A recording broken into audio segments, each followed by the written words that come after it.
Buenos días, queridos estudiantes, les mando un fuerte abrazo. Aquí el profe Dani haciendo una nueva grabación para difundir el tema en cuestión. El día de ahora veremos dos grupos de alimentos, que estos dos grupos de alimentos, si se pudiera decir a ello, estos deberán estar incluidos en una bandera en conmemoración a la profesión de la nutrición.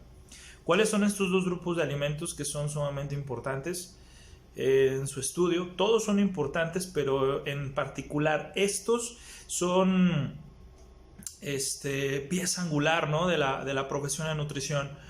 Lo que son las frutas y las verduras. El día de ahora veremos selección de frutas y verduras.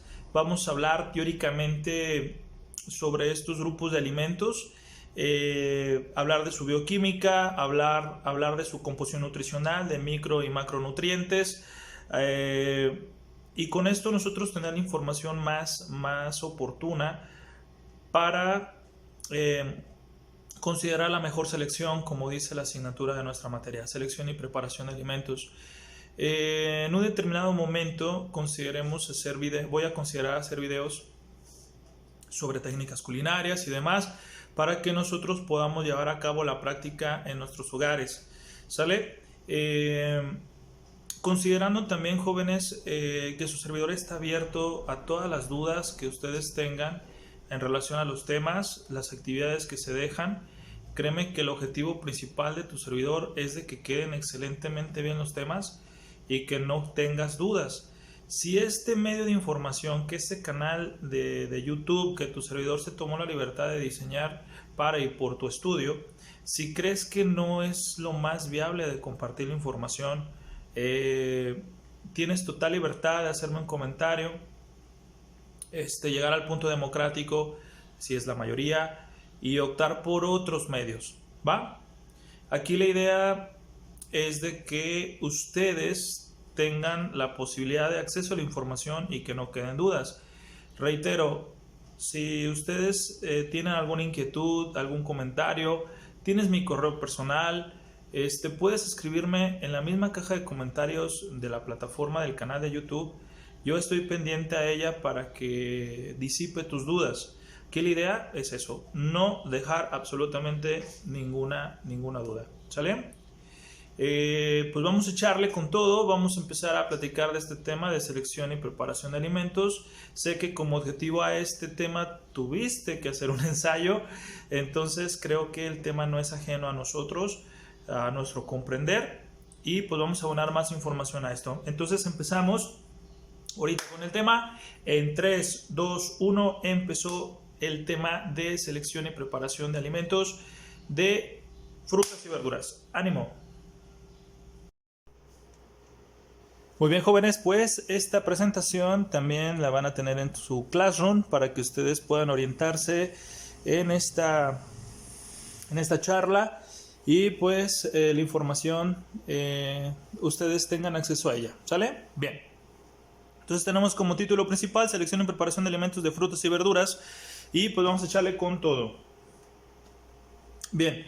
Primero vamos a hablar, antes que nada, de frutas y verduras. Vamos a hablar de ello, nada más y nada menos, entrando en relación a ello, a la definición de fruta. Ahorita vamos a hablar de pura fruta y posteriormente vamos a hablar de puras verduras. ¿Sale? Ahorita nos situamos nada más y nada menos que en el complejo nutricional de las frutas. Bueno, el libro de Alimentos, Composición y Propiedades de Isiar Astasiarán y Alfredo Jiménez nos dice: las frutas son aquellas partes de la planta que almacenan las semillas. Aquí tenemos algo muy interesante, ¿no? Que todo lo que almacene semillas puede ser considerado como fruta, o incluso la botánica también puede considerarlo con el adjetivo calificativo de fruto. Y también se puede considerar a una connotación de llamar inflorescencia aquel complejo floral que puede ser comestible, almacena semillas y evidentemente es la parte carnosa de los órganos florales. Eso es una connotación meramente de la botánica a la definición de inflorescencia. ¿Qué más podemos llegar a considerar? Pues evidentemente este fruto debe de alcanzar el grado de madurez para ser adecuado para el consumo humano, ¿sale? Entonces nosotros consideramos que la fruta, al ser producto del resultado de órganos meramente, de árboles frutales, tienen como resultado pues este alimento tan dulce, vamos a decirlo, tan palatable, y que almacena semillas, ¿no? Si lo decimos así. ¿Qué otra definición a connotación tenemos sobre la fruta? Bueno, pues entendemos por fruta a todos aquellos productos comestibles que se obtienen de las plantas o árboles y que se caracterizan por ser extremadamente dulces. Eso es algo también aquí ya considerando algo muy importante en relación a la bioquímica. El hidrato de carbono simple por excelencia de este grupo de alimentos es la fructosa, y por ende, gracias a este hidrato de carbono simple, pues el alimento en cuestión es extremadamente dulce, ¿no? Decirlo así. Un sabor muy agradable al paladar y que pues aporta sabores, colores, tamaños, texturas y una gran variedad de todo esto, ¿sí? ¿Qué beneficios trae por consecuencia el consumir las frutas? Pues pocas calorías, muchos micronutrimentos, en este caso muchas vitaminas, carecen de grasita, que es colesterol principalmente, y aportan a los platillos una gran variedad de colores y sabores que también sabemos de antemano que en relación a la planeación de menús debe de ser atractivo a la vista al paciente. Entonces las frutas pues nos aportan eso, ¿no? Color y sabor en todos los sentidos, ¿va? Bien. ¿Cómo se clasifican las frutas? Aquí tenemos una pregunta guiada a la siguiente información. Aquí tenemos esta pregunta, reitero, ¿cómo se clasifican las frutas? Tenemos que considerar cómo poderlas separar, cómo poderlas seleccionar, cómo podemos clasificarlas, como lo dice aquí.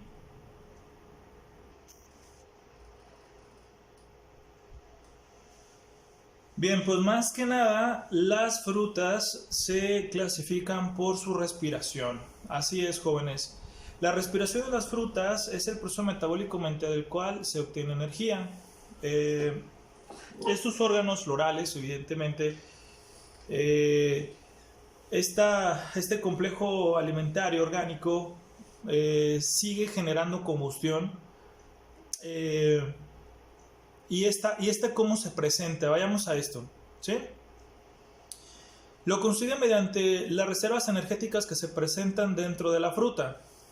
Durante este proceso se usa el oxígeno, ¿va? Para liberar energía que se encuentra en las células vegetales de este alimento. Esta energía es vital y se tiene lugar en toda la planta viva, si lo decimos de esta manera. Entonces, ¿cómo queremos decir a esto? Las frutas siguen respirando, o sea, están por medio de combustión respirando oxígeno, ¿va?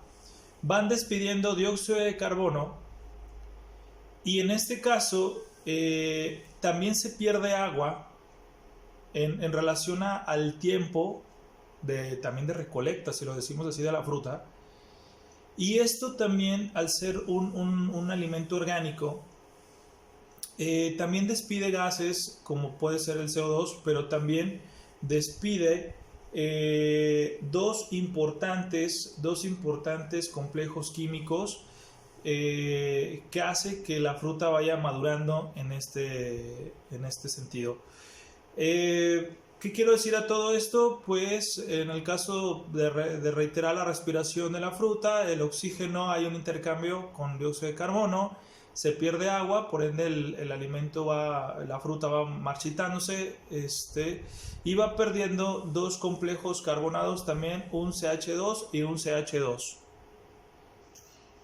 Este complejo químico se tiene como nombre metileno. Entonces el CH2 es metileno y esto también está despidiéndose durante la respiración de la misma fruta. Pero ¿qué pasa con todo esto? Tenemos aquí otra infografía, ejemplo de la respiración de la fruta. Dióxido de carbono, ya sabemos que las plantas generan fotosíntesis, estas despiden oxígeno, pero en el caso de la fruta, en el caso de la cosecha, las frutas y hortalizas vivas contienen almidón y azúcares y agua.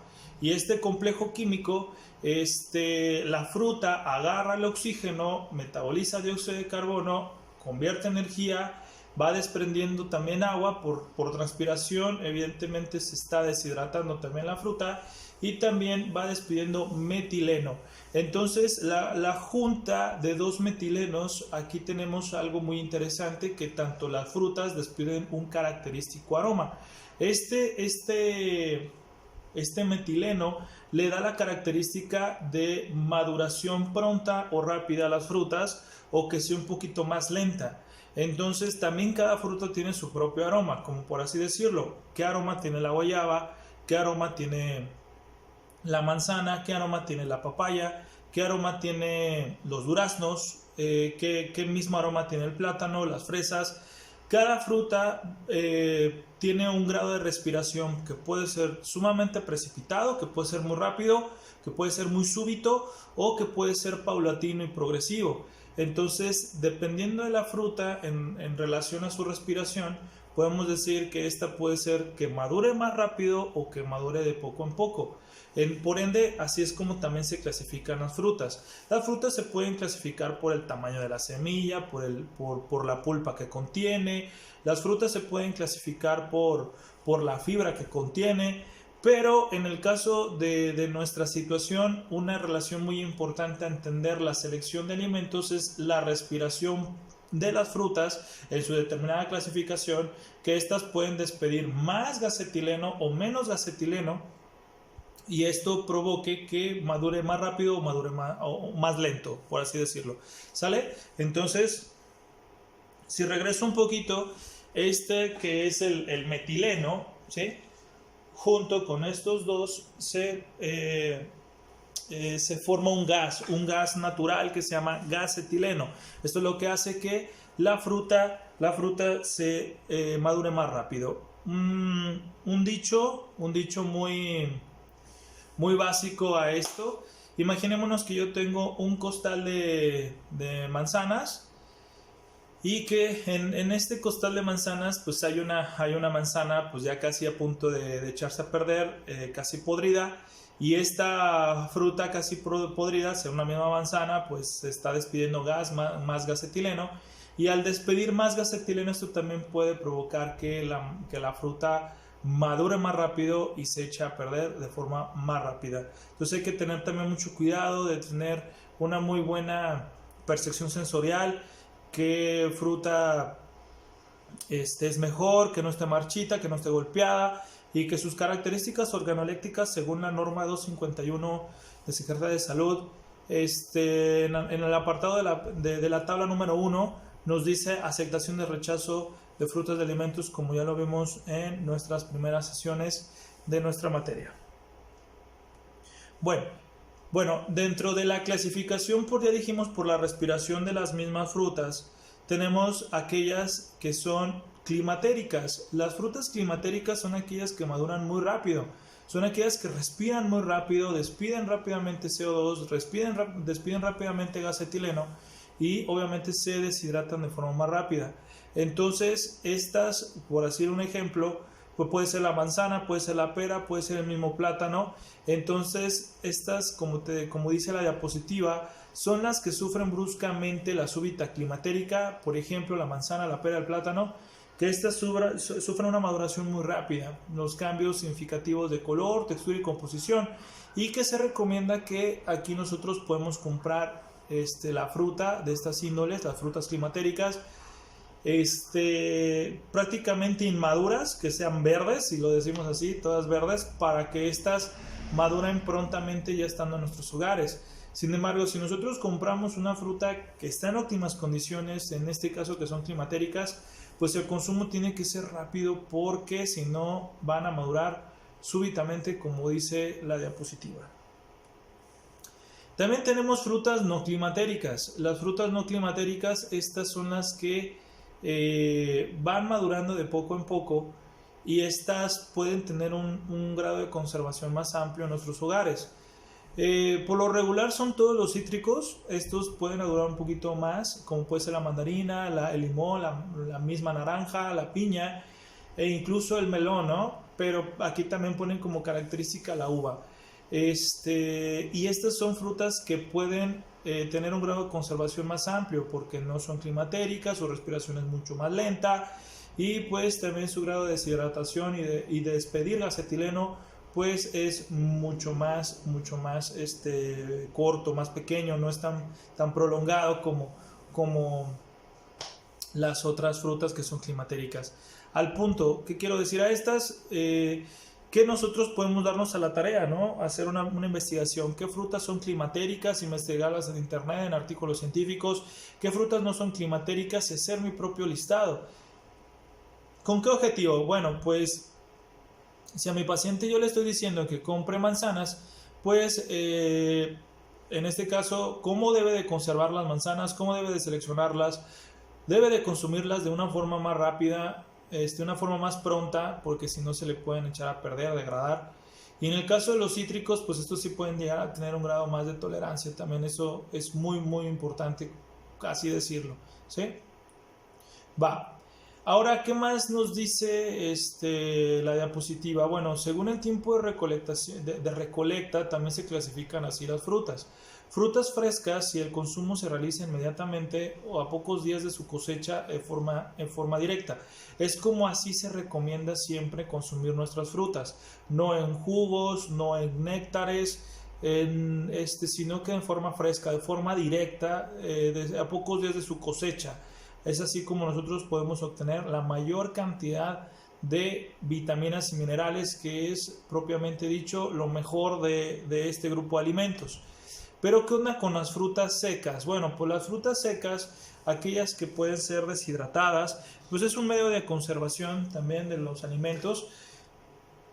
Es viable, sí, pero pues nosotros ya tendríamos un alimento con alto contenido de azúcares y probablemente ya después de esta deshidratación pues nosotros ya perdimos vitaminas, muy probablemente. A lo mejor sí se conservan los minerales, pero en el caso de las vitaminas pues ya se perdieron todas. Entonces las frutas secas son incluso, como les dice aquí, es un método de conservación para que esos alimentos pueden durar meses o incluso años. Vámonos un poquito al contenido bioquímico, de información de este grupo de alimentos. Tenemos que el principal carbohidrato que se encuentra en este grupo de alimentos, que vamos a ponerle como un foco de atención, porque no dejan de ser azúcares, es la fructosa o también tiene un sinónimo que se llama lebulosa. Fructosa y lebulosa son sinónimos. Entonces, es un monosacárido con la misma fórmula empírica de la glucosa, pero con diferente estructura o diferente acomodo en sus carbonos, ya que la fructosa tiene un grupo funcional llamado grupo ceto. En este caso, la glucosa tiene un grupo funcional aldehído. Y pues vamos a recordar un poquito la bioquímica, ya que los grupos cetos no necesitan de la insulina para ser metabolizados vía celular muscular, sino que estos grupos funcionales se metabolizan vía hepática. Como dice aquí, la fructosa como tal se metaboliza en el hígado, a diferencia de la glucosa que se metaboliza en la célula, ayudada a esta por medio de la secreción de insulina vía pancreática. Aquí, ojo importante, la fructosa se metaboliza en el hígado, ¿sale? Se metaboliza en el hígado, pero ¿con qué finalidad? Bueno, pues el hígado puede reconvertir la fructosa en glucosa, pero si no, también la fructosa se puede convertir en glicerol y convertir parte importante de los ácidos grasos en todos los sentidos. Entonces el hígado realiza más de 500 funciones bioquímicas. Entonces la fructosa, al llegar a la vía hepática, puede convertirse en glucosa sin ningún problema. Ciertas enzimas metabólicas catalíticas que se encuentran en nuestro tejido hepático, o convertirse en glicerol para ser parte importante de los ácidos grasos y formar hígado graso y formar triglicéridos también. Entonces aquí ya tenemos dos vertientes importantes de analizar. ¿Qué pasa con el metabolismo de la fructosa? Bueno, pues ahorita vamos un poquito más adelante. Aquí ponemos nada más y nada menos, como ya lo mencionamos, que la fructosa y la glucosa tienen la misma fórmula química de carbono 6, hidrógeno 12 y oxígeno 6. Tienen la misma fórmula química, sin embargo tienen dos diferentes grupos funcionales en el estudio de los hidratos de carbono. En el caso de la glucosa tiene un grupo aldehído que es un hidrógeno carbono con un doble enlace de oxígeno que está en la parte superior de este espacio. Esto hace que se necesite de un receptor hormonal como es de la insulina para que se metabolice a nivel muscular, en el caso de aquellas células que tengan receptor GLUT4.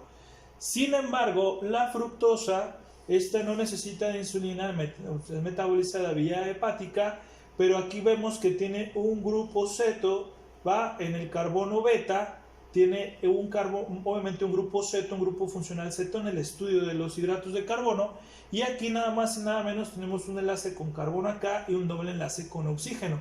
Carecemos de hidrógeno de este lado para que se convierta en un grupo aldehído, y nada más y nada menos que por un hidrógeno, pues esta fructosa no requiere de insulina. Reitero que nada más y nada menos que se metaboliza vía hepática. Ahorita vamos a hablar un poquito de su ruta metabólica para que quede un poquito más claro esto.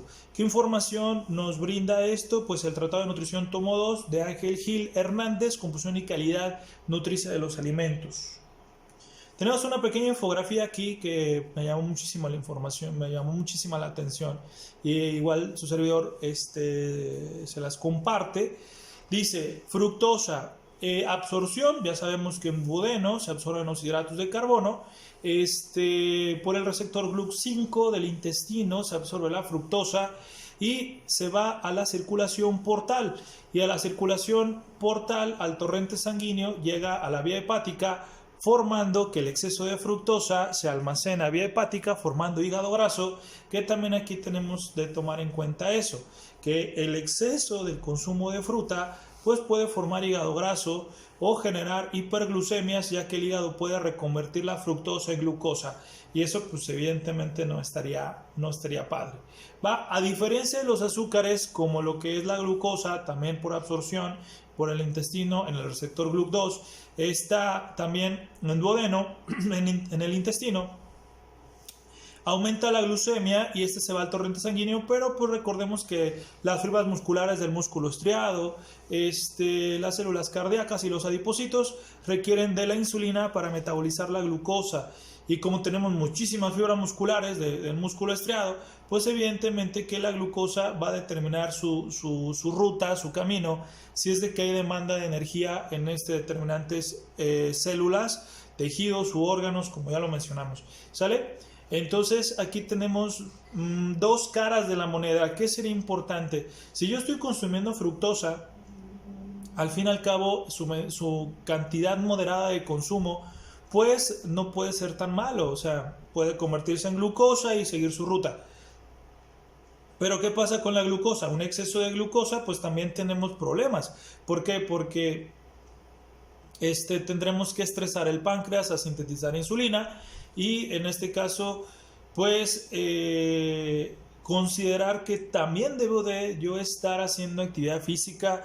Por ningún motivo yo debo de estar en una situación sedentaria, ya que esto puede ser contraproducente en relación a la glucemia o glicemia, y también en relación al hígado graso. Hay que tener mucho cuidado con eso. Bueno, fructosa o lebulosa. Aquí tenemos que sinónimo la fructosa lebulosa. Dijimos que esta se metaboliza vía hepática. Entonces, cuando hay un exceso de fructosa, el hígado la metaboliza en glucosa, aumentando el índice glucémico en sangre y haciendo picos de glucosa. Esto pues también hay que tener un punto de atención, ¿va? Después, ¿qué nos dice? No se secreta insulina, ¿eh? ¿Por qué? Porque pues, se metaboliza vía hepática. Y al no secretar insulina, aquí tenemos algo muy importante. La insulina juega un papel importante junto a la lectina, que es una hormona desinhibidora del apetito, y en este caso, al no sintetizar insulina, no se secreta lectina, por ende, pues al no sintetizar lectina, pues yo voy a producir el aumento de grelina. El aumento de grelina es la hormona que aumenta el apetito o aumenta el hambre, hormona del hambre si lo decimos así. Entonces aquí ya tenemos dos importantes objetivos a analizar. Uno, yo no voy a dejar puras colaciones a mi paciente como fruta, ya que si yo dejo pura fruta como colación, yo puedo estar involucrando esta ruta metabólica, que la fructosa llegue al hígado, el hígado la metabolice en meramente glucosa, aumentando picos de glucosa, y hasta que el mismo páncreas sintetice insulina, pues nosotros podemos llegar a tener la secreción de lectina para saciar el apetito. Sin embargo, si nosotros damos una moderada cantidad de fructosa, esta misma se metaboliza en el hígado, a lo mejor formando moléculas de glicerol, hígado graso, poquitito, pero no mucho, ¿va? No se secreta insulina, aumentamos grelina, no se sintetiza lectina, por ende mi paciente no va a quitarse el apetito, al contrario, vamos a aumentar más, y eso pues sí puede ser contraproducente. ¿Por qué? Porque podemos involucrar los estados de ansiedad del paciente, de que quiera consumir más, de que rompa la dieta, entonces esto sí puede ser algo contraproducente en el caso de nosotros. Entonces, si nosotros involucramos fruta con alguna verdura, alguna oleaginosa, como puede ser cacahuates, almendras, fruto seco, vaya, nueces, nuez de la India, nosotros podemos involucrar que el complejo alimentario no involucre los picos de insulina, metabolizar muy bien la lectina, la insulina, y que nosotros no le disparemos un estado de aumento de pico de grelina, y esto pues aumentar los picos de hambre. Si hablamos de un protocolo gastronómico, en condiciones meramente de estructura de planeación de menú, como dice entrada, plato fuerte, guarnición, postre, bebida y acompañamiento, si hablamos de esta estructura, siempre la entrada al comensal es fruta. ¿Por qué? Para aumentar la grelina y él tenga una satisfacción más amplia con el plato fuerte. Esa es una costumbre meramente gastronómica francesa, que siempre el plato de entrada sea fruta, una pequeña cantidad para aumentar grelina, y que posteriormente que ya venga el plato fuerte con su respectiva guarnición y acompañamiento, lo deguste de la mejor manera, ¿sale? Entonces aquí ya tenemos un foco de atención muy interesante, que te dejo a ti, que tu propia opinión tú la analices como profesional de la salud. ¿Qué pasaría si yo doy pura fruta de colación? ¿Va? Bien. Ruta metabólica de la fructosa en el tejido hepático. Aquí ya tenemos nuestra queridísima ruta metabólica. ¿Qué pasa cuando la fructosa llega al hígado? ¿Sale? Bien. ¿Qué me dice aquí? Bueno, pues la fructosa, al llegar al hígado, tenemos una enzima llamada fructosinasa, y esta fructosinasa, con ayuda de un fósforo que le vamos a quitar a un ATP, vamos a convertir a la fructosa en fructosa 6-fosfato. Entonces ya simplemente y nada menos, nada más que la fructosa la convertimos en fructosa 6-fosfato gracias a la enzima fructosinasa. Que le quitamos un fósforo a un ATP, y ese ATP ya se convirtió en un ADP. Posteriormente vamos a tener la opción de cambiar, el hígado tiene la opción de cambiar el fósforo en el número de carbono de 6 a 1, y en este caso lo que pasa es de que hay enzimas que pueden modificar, pueden ser la mutasa, las isomerasas, pueden puede modificar el ordenamiento del fósforo, y en este caso se cambia la fructosa 6-fosfato a fructosa 1-fosfato, a lo mejor por una isomerasa que está incluida en la ruta metabólica, y que en este caso llegaría a otra enzima que se llama fructosa 1-fosfato aldolasa. ¿Qué pasa con las aldolasas? Las aldolasas cortan por mitad, y si nosotros recordamos que la fructosa es una molécula de 6 carbonos, vamos a tener aquí nada más y nada menos que 2 moléculas de 3 carbonos. Entonces, en el caso de decir así, ¿qué onda con la fructosa? Pues la fructosa 1-fosfato, al llegar la enzima aldolasa, parte en 2. Y entonces al partir en 2 se convierte en gliceraldehído, y el otro a lo mejor puede ser hidrodiacetona, puede ser, o pueden ser 2 gliceraldehídos. Y entonces aquí tenemos otra enzima que se llama gliceraldehído sinasa, y la sinasa va a agarrar un fósforo inorgánico y se le va a agregar al mismo gliceraldehído, y el gliceraldehído va a cambiar de nombre, gliceraldehído 3-fosfato, y una de dos: el gliceraldehído 3-fosfato se puede ir al ciclo de la glucosa para obtener energía vía hepática, o el gliceraldehído 3-fosfato se puede ir por otra ruta en la síntesis de ácidos grasos. Entonces hay que tener mucho cuidado con ¿sale? ¿Por qué? Porque el gliceraldehído puede tomar diferentes rutas metabólicas, ¿sale? Bien. ¿Qué pasaría si volvemos a considerar un poquito lo que es la lipogénesis, síntesis de glicerol? Aquí vamos a tener aquí en cuenta que glucosa 6-fosfato por una hexocinasa, ¿sale? Y lo que pasa aquí es de que a la glucosa se le añade un fósforo a lo que es el carbono 6, y ya tenemos glucosa 6-fosfato.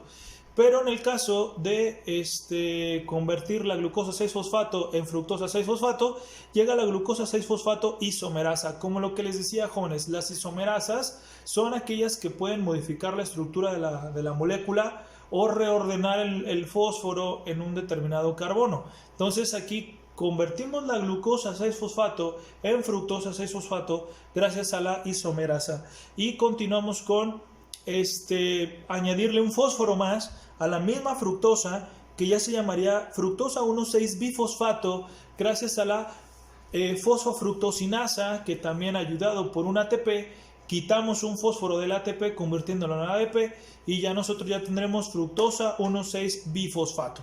Entonces ya tendremos aquí una fructosa con 2 fósforos, uno en el carbono 1 y uno en el carbono 6, el otro en el carbono 6. Entonces por eso se llama fructosa 1,6-bifosfato. Continuamos con la enzima aldolasa, que lo que te dije, que la aldolasa corta por mitad, hace un corte de tijera a la misma fructosa, que es una molécula de 6 carbonos, convirtiendo 2 moléculas de 3 y 3. Una molécula de 3 carbonos sería la hidridodiacetona 3-fosfato, y esta hidridodiacetona 3-fosfato se puede convertir en glicerol por glicerol 3-fosfato deshidrogenasa, que se le quita obviamente un hidrógeno, obviamente por nicotín adenín dinucleótido de forma reducida oxidada, y en este caso podemos convertir la hidridodiacetona 3-fosfato en glicerol. Entonces, ¿cuál es el punto final de todo lo que te estoy diciendo? ¿Qué te estoy diciendo? Que si yo consumo muchísima fructosa, al fin y al cabo se va a convertir en glicerol.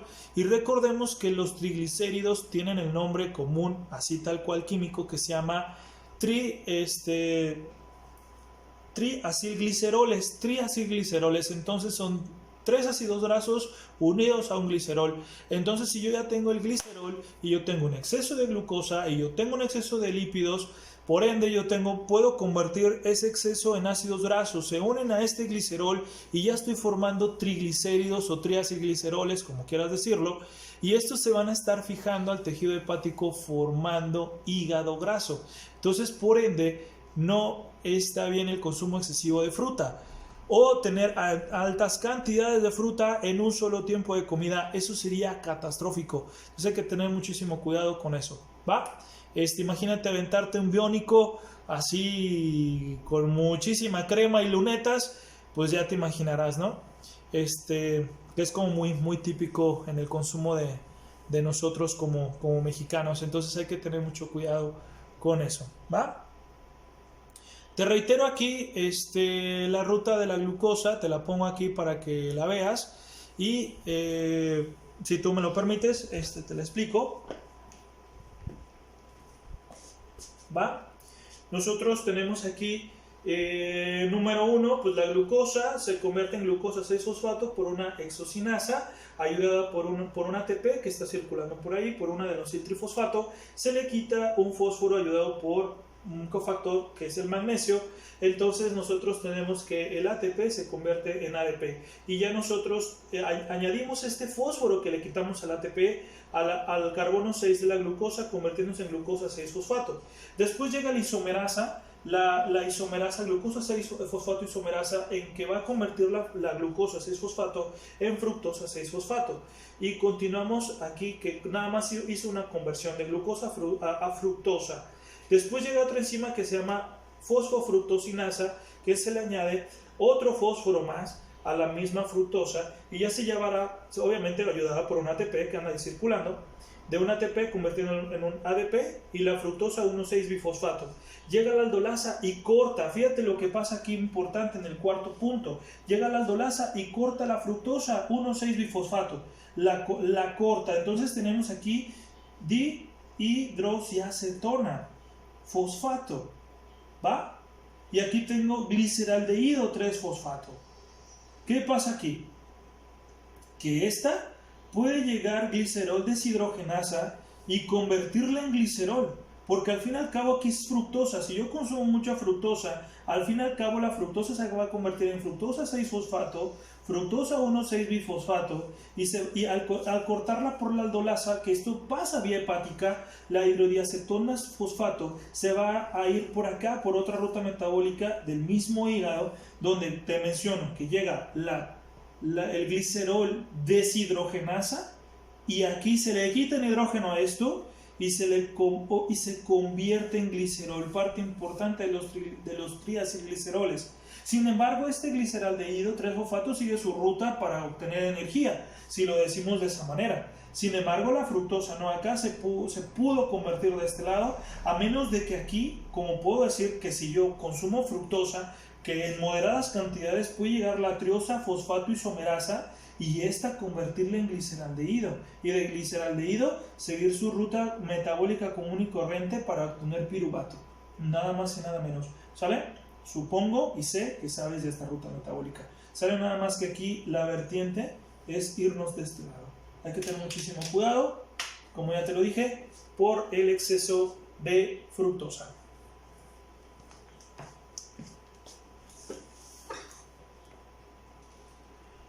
¿Qué también es muy importante en relación a las mismas frutas? Y aquí ya estoy incluyendo también verduras. Nada más y nada menos que los antioxidantes, ¿sale? Esta es una infografía muy básica sacada de www.botanical-online.com.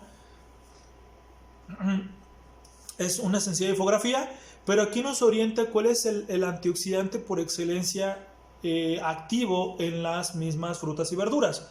Como por así decirlo, en la manzana es la quercetina, en las manzanas, en los mismos jitomates es el licopeno, en el limón es la hesperidina, en el brócoli es el glutatión, en las uvas es el reverastrol, en las nueces es la vitamina E, en la cúrcuma, en la curcumina, en las cebollas es la quercetina.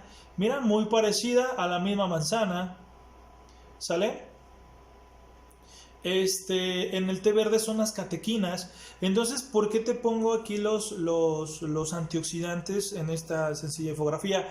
¿Por qué? Porque los antioxidantes se están estudiando ampliamente en la nutrigenómica y nutrigenética para poder ayudar al genoma humano a corregir errores o ayudarlo a que el tratamiento nutricional de una persona, ya sea con cáncer, con sobrepeso, con obesidad, con diabetes, con hipertensión, con insuficiencia renal, se le ayude de forma genéticamente molecular con el complejo de antioxidantes nutricional de estos.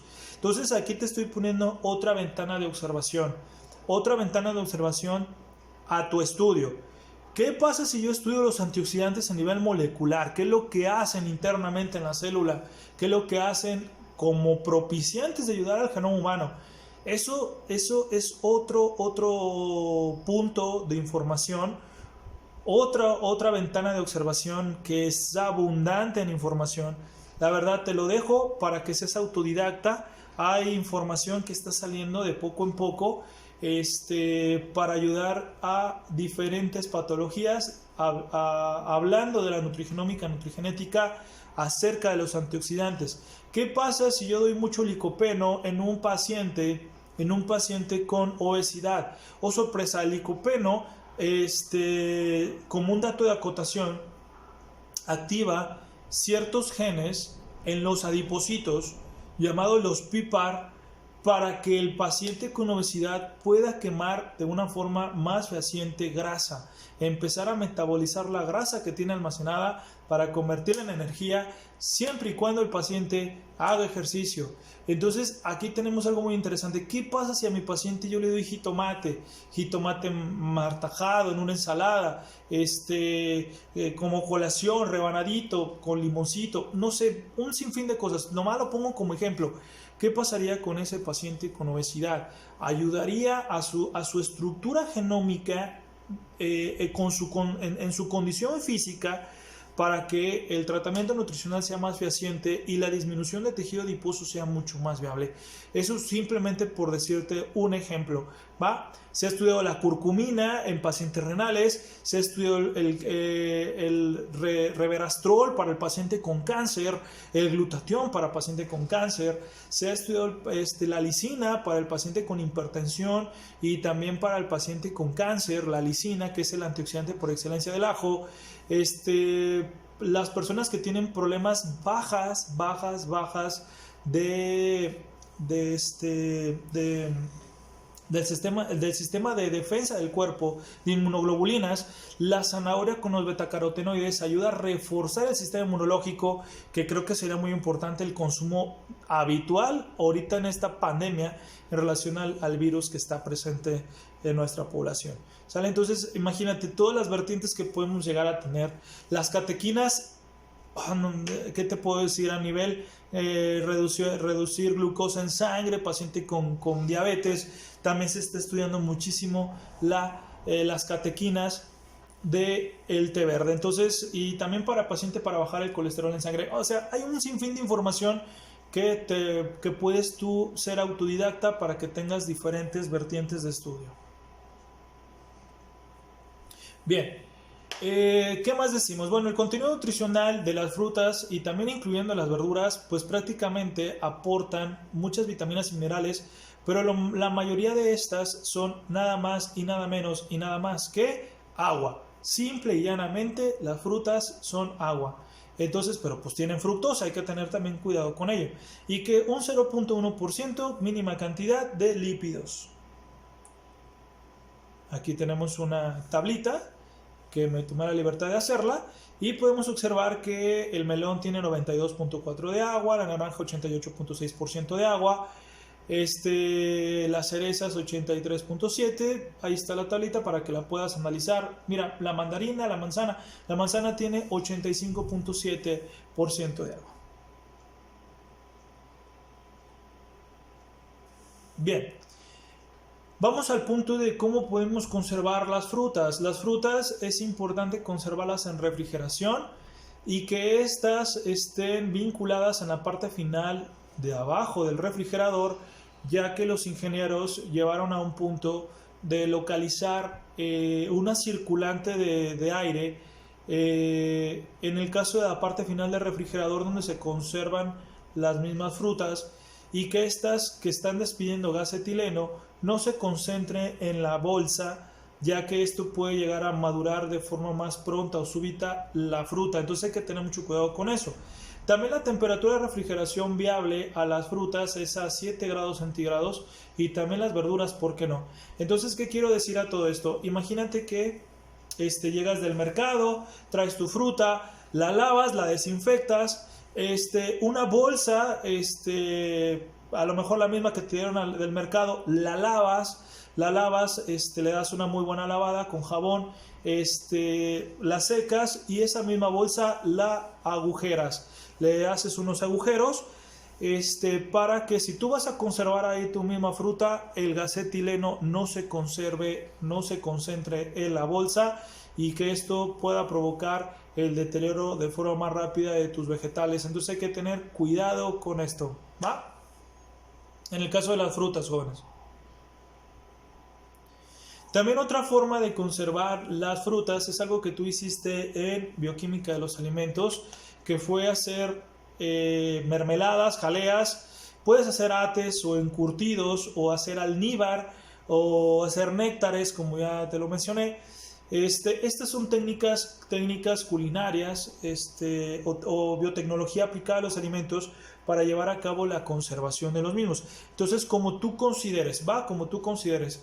También se pueden congelar o incluso puedes comprar tus alimentos en latas o deshidratados, pero pues no es tan viable. Sale los conservadores que se le añaden a las mismas frutas y a las mismas verduras, pues ya no es tan viable, ¿no? Porque tenemos altas concentraciones de sodio. Se sabe de antemano que el estaño que despiden los metales, el estaño que despiden las latas valga la redundancia, de los alimentos enlatados, pueden despedir sustancias meramente cancerígenas. Entonces no está tan viable. Los deshidratados, pues perdemos vitaminas, tenemos alimentos ricos en azúcares, entonces no estaría tan viable. ¿Va? Compras en el súper, podemos tener varias vertientes, ya sean enlatados, que ya dijimos que no, prácticos, mayor aporte de vitaminas, si es que se adicionan, sin conservadores, si es que la lata no tiene, al cocinarlos pierden vitaminas y se les añade azúcar y sal como conservadores, que esto sería como el puntito malo.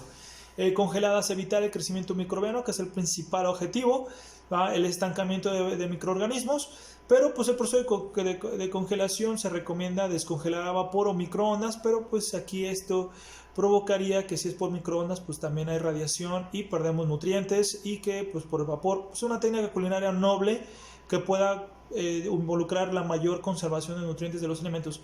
¿Qué es lo mejor? Pues frescos, no conservador, ningún proceso, lavar bien y desinfectar y vámonos directamente a la boca, frescos. Bien, esta pirámide, este pequeño triangulito, nos dice también cómo podemos conservarlos de mejor manera. Congelación, pues esta metodología de conservación de los alimentos, pues nos da más amplio la forma en la cual podemos tener más tiempo de vida en aquel del producto. Sin embargo, en refrigeración de 7 a 8 grados centígrados, lavar y desinfectar antes de refrigerar, tiempo máximo de 4 días, perforar plásticos, cajones de refrigeración adecuados como está el refrigerador, porque los ingenieros se esforzaron en hacer algo allí para que nosotros pongamos ahí nuestros vegetales. Y temperatura ambiente, no se recomienda la temperatura ambiente en su conservación. ¿Por qué? Porque mira el corto tiempo de vida en aquel que se presenta, muy poquitito, o sea, congelación muy grande, punto intermedio refrigeración, pero fíjate el tiempo de vida en aquel que se presenta en temperatura ambiente pues es sumamente corto. ¿Sale? Evitar contacto entre unos y otros, proteger de la humedad después de ser partidas, consumidas de forma rápida, refrigerarlas. Entonces hay que tener mucho cuidado con esto, ¿sale, jóvenes? Sabemos que son metodologías básicas, sencillas, hasta de sentido común, ¿va? Pero pues tienen ciencia todo esto.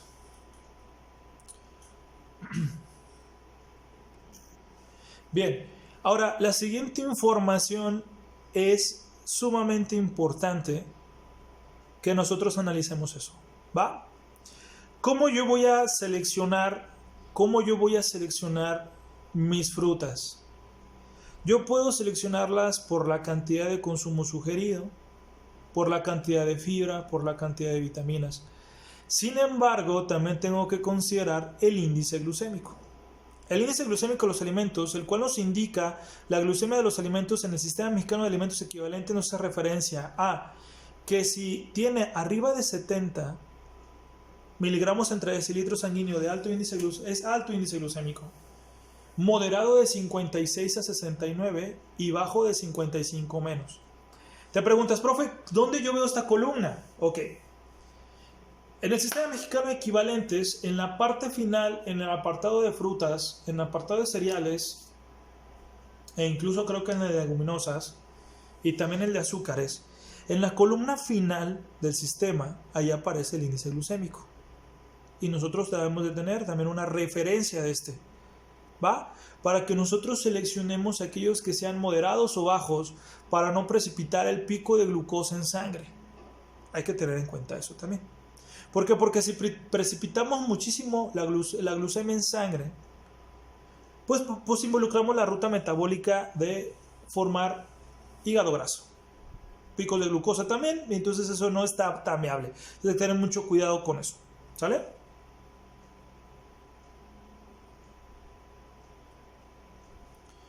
Entonces aquí dice, el índice glucémico es un sistema para clasificar los alimentos en una escala de 0 a 100 de acuerdo a qué tan elevado es el pico de glucosa en sangre durante 2 horas subsecuentes de haber ingerido el alimento. Ya sabemos que después de 2 horas de haber ingerido el alimento, pues es glucosa postprandial. Hay que tener mucho cuidado. Los alimentos a los que se les asigna un índice glucémico alto son aquellos que producen un mayor incremento de glucosa en sangre en comparación a los alimentos de bajo índice glucémico, ¿va? ¿Cómo puede ser en este caso? ¿Qué pasaría si yo consumo un jugo de naranja? ¿Qué pasa si yo consumo un tazón de mango? ¿Sí? ¿Qué pasaría aquí? ¿Va? Terminando este video, te voy a hacer otro video con matemática aplicada al índice glucémico. No te preocupes. Para que tú puedas analizar más fehacientemente lo que estamos diciendo.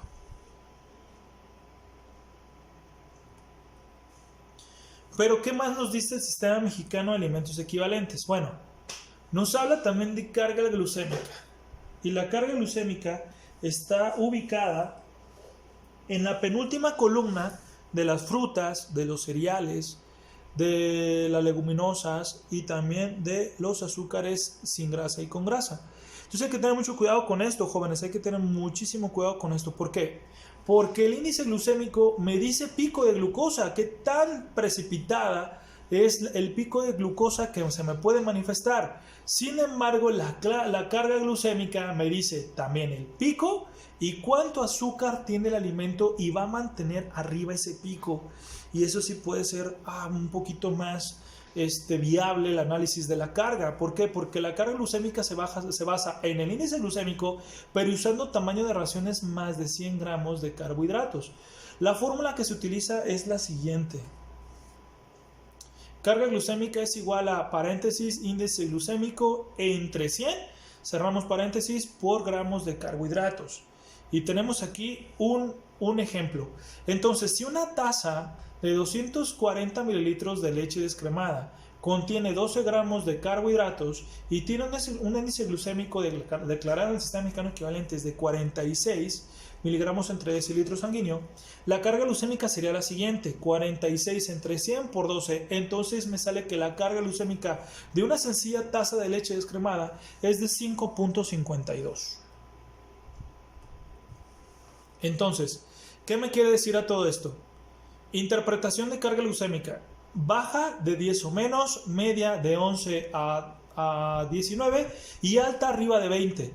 Y aquí dice una nota importante: recuerde, a menor carga glucémica de un alimento, menos aumento de glucosa en sangre después de comerlo. ¿Va? Consideramos lo siguiente. Índice glucémico me va a ser el pico de glucosa. El pico. Pero carga de glucosa me dice qué tan elevado puede ser el pico, pero también que se va a mantener ese pico durante un buen rato. ¿Por qué? Porque hay alimentos con índice glucémico alto y con carga glucémica alta, como por ejemplo las galletas, los pastelillos, las golosinas, tienen índice glucémico alto y carga glucémica alta. Sin embargo, puede haber alimentos con índice glucémico bajo, pero con carga glucémica alta. Entonces, ¿qué me quiere decir a todo esto? Que el pico no es tan alto y me mantiene la glucosa en un punto medio, prolongado, paulatino, intermitente. Eso también está bien. Entonces nosotros debemos de analizar mucho esto. Te voy a hacer otro video para que veas qué onda con la carga y qué onda con el índice glucémico, ¿sale? Y que no solamente podemos quedarnos con esta sencilla información, sino que nuestro sistema mexicano equivalente se queda corto con explicarnos, ¿sí? ¿Por qué? Porque hay estudios científicos, la lista completa de índice glucémico y carga glucémica de la Universidad de Harvard, ahí está el link, ¿sale? El estudio fue en el 2002 y hay otras tablas en el 2012 más actualizadas. Si tú le das clic al link, te va a mandar directamente al foro de análisis de la Universidad de Harvard.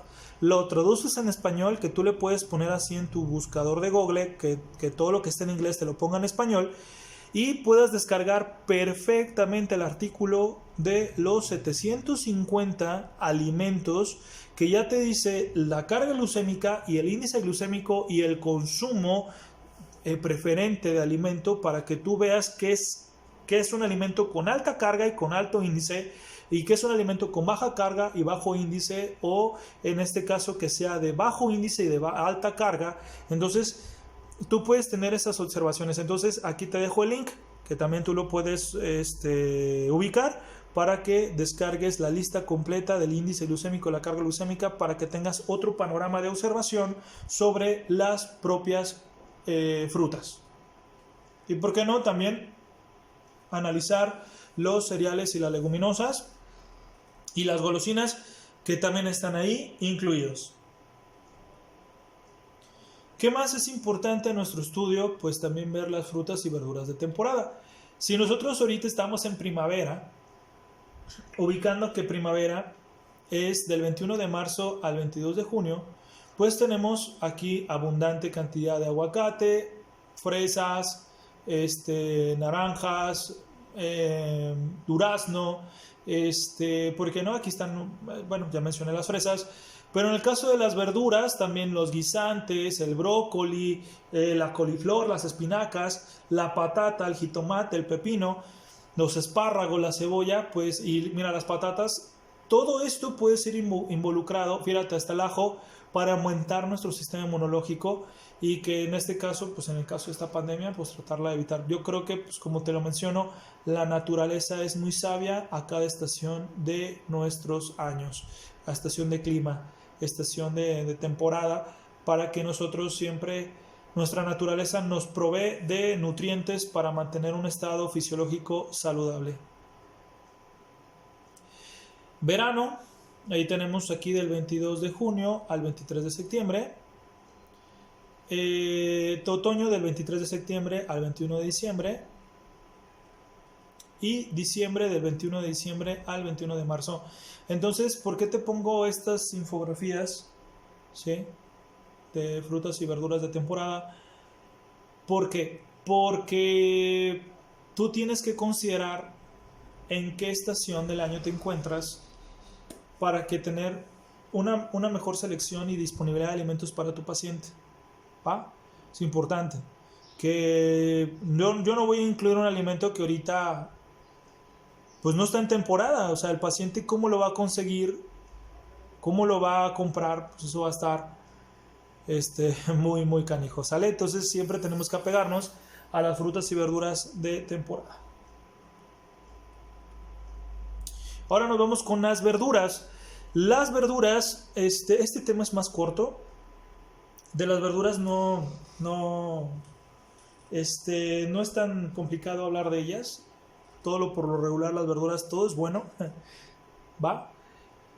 Y en el caso de las verduras, las hortalizas son partes comestibles, es decir, son órganos verdes de las plantas, como los tallos, los bulbos, las hojas. Dentro de los grupos de hortalizas se incluyen legumbres verdes también, ¿por qué no? Y también semillas no maduras, como pueden ser las habas, o incluso también aquí están inmersos como dice aquí, los guisantes. Pero ya hablando de su bioquímica y demás, algunos alimentos aquí incluidos, como lo dice la bibliografía, pueden estar en las leguminosas por el alto contenido de carbohidratos. Bien, clasificación de las verduras, pues prácticamente tenemos brotes, bulbos, frutos inmaduros, hojas, inflorescencias, peciolos, raíces, semillas inmaduras, tallos y tubérculos. Y como tú puedes observar, las verduras tienen una gran gama de clasificaciones. Sin embargo, las semillas inmaduras, como son las habas, la soya verde, estas son más que nada son leguminosas. Y en el caso de tubérculos, pues son cereales sin grasa, como la yuca y la papa. Pero pues algunos autores y algunas bibliografías siguen incluyendo a estas porque no dejan de ser hortalizas, ¿no? ¿Va? Que son vegetales que obtenemos de tallos, raíces, de la tierra, y pues obviamente se incluyen en el contexto de verdura, pero por su bioquímica pertenecen a otro grupo de alimentos. Entonces, habitualmente nosotros podemos quedarnos que verdura puede ser el apio, las mismas hojas verdes, el apio, la col, la lechuga, la misma coliflor, los brotes como la alfalfa, la cebolla, el ajo. Esas son prácticamente verduras, ¿sí? ¿Qué hablamos de las verduras? Pues ubicando también su contenido de humedad. Las verduras nada más y nada menos que todo es agua y pues tienen poquititas calorías, 25 calorías por porción, 2 gramos de proteína, 0 gramos de lípidos y 4 gramos de carbohidratos o hidratos de carbono. Pero estas tienen una gran cantidad de vitaminas y minerales y tienen una gran cantidad de agua. Esto es lo que hace que el consumo sugerido de estos alimentos pues sea más abundante. Es decir, que podemos tomar incluso 3 tazas de lechuga y ser nada más 25 calorías, un jitomate completo y ser 25 calorías, un pepino rebanado ser 25 calorías, por la gran cantidad de agua que tienen estos alimentos y por el contenido vitamínico y de minerales. Son excelentes grupos de alimentos para prevenir enfermedades y son, digámoslo así, el estandarte principal para mantener una muy buena condición de salud.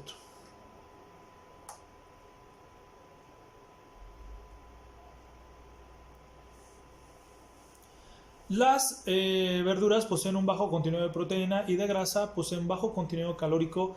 La mayoría de los vegetales contienen mucho potasio y mucho sodio. Vamos a decir que hay que tener en cuenta el potasio para si hablamos de nutrición clínica. Para paciente renal hay que tener un poquito de cuidado con porque debe contabilizarse el potasio en relación al contenido de este mineral en el grupo de las verduras. Hay que tomar en cuenta, carecen de sodio, y aportan muchos micronutrientes que actúan sinérgicamente como antioxidantes y protegen de varias enfermedades crónicas, tanto como cardiovasculares, cáncer, e igualmente ayudan a mantener los tejidos de la piel y mucosas del cuerpo sanos. Entonces, ¿qué es la principal medicina de estos? Pues los antioxidantes, las vitaminas, como dice aquí, que actúan sinérgicamente para prevenir enfermedades cardiovasculares, problemas oncológicos, mantener un control de peso adecuado, la diabetes, la mucosa del cuerpo que esté bien constituida y tejidos de nuestra piel también estén muy bien fisiológicamente bien estructurados. Las verduras se encuentran en el segundo nivel fundamental de la pirámide de los alimentos. Si hablamos de la pirámide de los alimentos estadounidenses, ¿no? Se quiso a nosotros optar por esa guía alimentaria. Sin embargo, nosotros consideramos que siempre nuestro plato el plato del bien comer es el estandarte principal como guía alimentaria. Y pues si tomamos en cuenta la pirámide de los alimentos, una guía alimentaria estadounidense, esta se encuentra en el segundo nivel. Pero en el caso de nuestra guía alimentaria, que es el plato del plato del bien comer, se encuentra entre abundante color verde. Entonces nosotros debemos de aportar a nuestros platos en tiempos de comida una gran cantidad de verdura.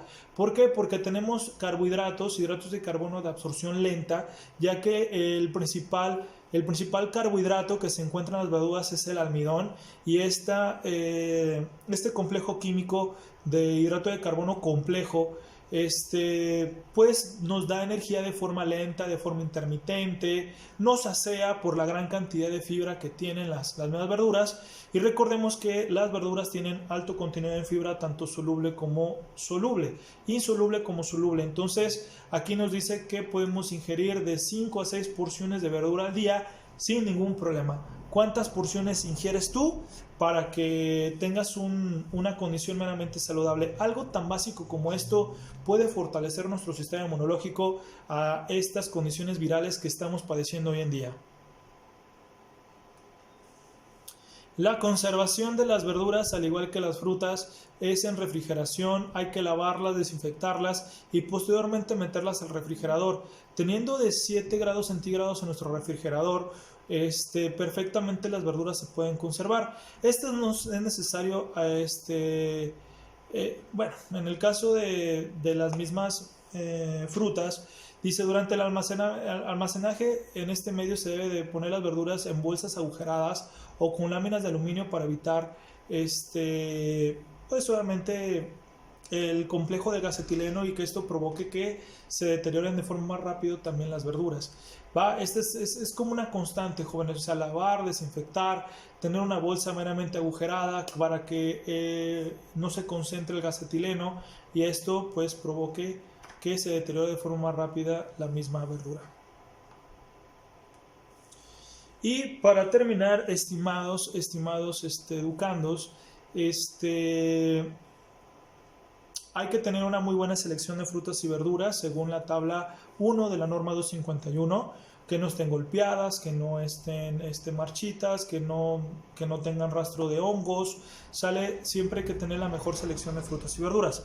Y aquí tenemos algo que es un sabías que un equipo de investigadores de 2 universidades canadienses acaban de demostrar que el principal marcador de la enfermedad cardíaca es un cromosoma de número 9p21, que puede ser modificado mediante la ingesta de grandes cantidades de frutas y verduras crudas.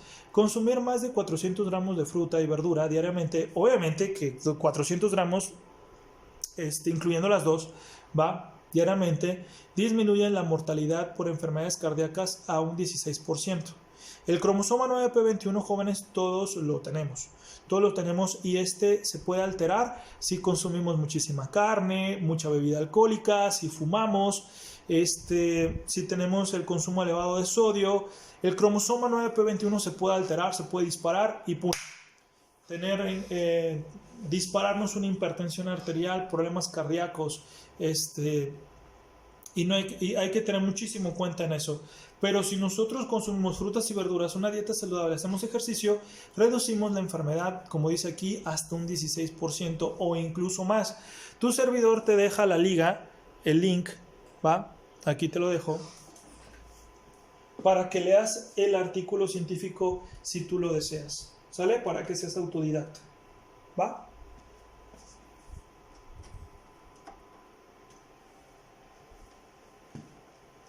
Muy bien, jóvenes, pues no me queda más que agradecerles por su tiempo. Tuvimos una charla muy importante en relación a hablar de frutas y verduras.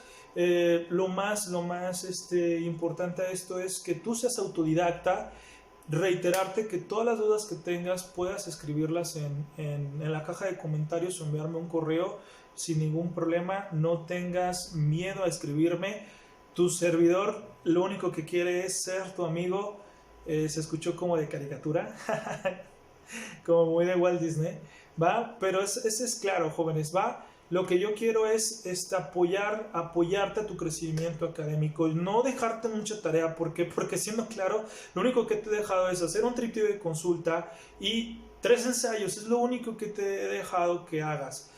Y estamos hablando de este tema de frutas y verduras y el día de mañana vamos a hablar de otro tema y el día de mañana de otro tema y así todos los días de la semana para que tú puedas aportar más información a tu estudio. Ese es mi compromiso contigo, mi objetivo también es que seas autodidacta. Eso también es persuadirte que lo seas, que leas, y que si no te queda claro, pues no dudes en contactarme, Muchas gracias por tu tiempo. Va, espero que el tema te haya gustado y pues también el día de mañana te voy a hacer otro video hablando de índice glucémico y carga glucémica, va, para que tú lleves la matemática aplicada a eso y tú tengas una orientación más hablando de tu sistema mexicano de equivalentes, o que descargues la lista completa de los 750 alimentos que nos habla de índice glucémico y de carga glucémica. ¿Sale? Muchas gracias por tu tiempo, échale todos los kilos y haz la diferencia, ¿va? Muchas gracias.